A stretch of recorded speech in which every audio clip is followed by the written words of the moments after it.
I grew up with dial-up internet, or the internet that makes that noise.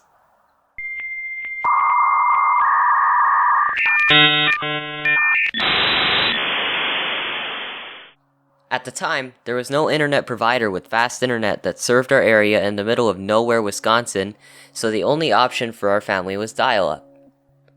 If you think your local Taco Bell's internet is slow, think again.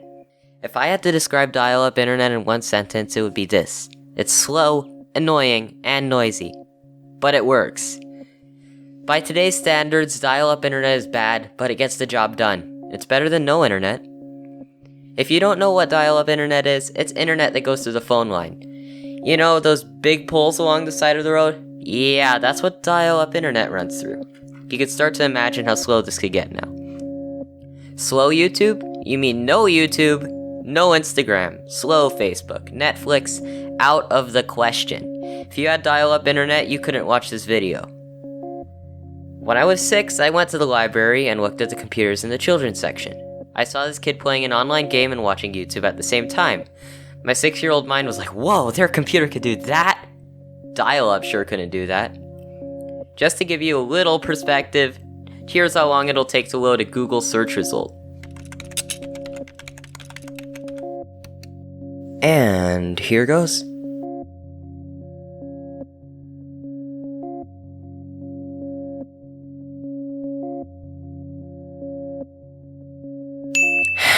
That felt like an eternity. It takes about a minute and a half, but you get my point. Dial-up is super slow. My parents luckily had 2 separate phone lines, one for the internet and one for the actual phone, so I never had my internet cut while using the computer by someone picking up the phone. I heard that was terrible. In 1st grade, I found this game at my school called Snail Bob 2. The game was online and I wanted to play it at home. So the next morning, when I woke up for school, I went down to the computer and started to load the game. I left the game loading so I could play it when I got home. At 4 o'clock when I got home, I raced to the computer and checked if it was done. The game was still loading. It was still loading! I waited 8 whole hours for this game to load and it hadn't finished yet.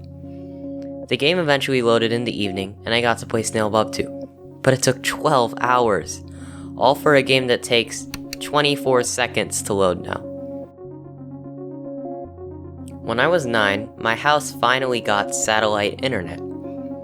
Satellite internet is not your normal everyday internet. Again, because broadband internet is not an option, this is the second best. Satellite internet is one of those things that sounds cool, but actually sucks. Internet troubles didn't end here. The satellite internet had a 20 gigabyte data limit. It works like a cell phone plan. Once you reach the data limit, you're out of luck. Your internet speed would go down to dial-up speed. So our family would have pretty good internet the whole month if we just used it for email and search results. But if one of us started to watch YouTube or literally any other video for a long time, well, back to dial-up we went. It gets worse. Satellite internet is super laggy for live streams. No Twitch for you. Satellite internet is extremely expensive. Just look it up. It costs $50 for 20 gigs of data per month. The worst thing about satellite internet is slow or non-existent in any type of bad weather. Rain, no Wi-Fi. Snow, no Wi-Fi. Fog, no Wi-Fi. But compared to dial-up internet, satellite internet was blazing fast. I have decent internet now, but I appreciate fast internet more. I remember the old days of dial-up, how slow it was, how patient you had to be, how annoying it was. If you're watching this video, be glad you don't have this.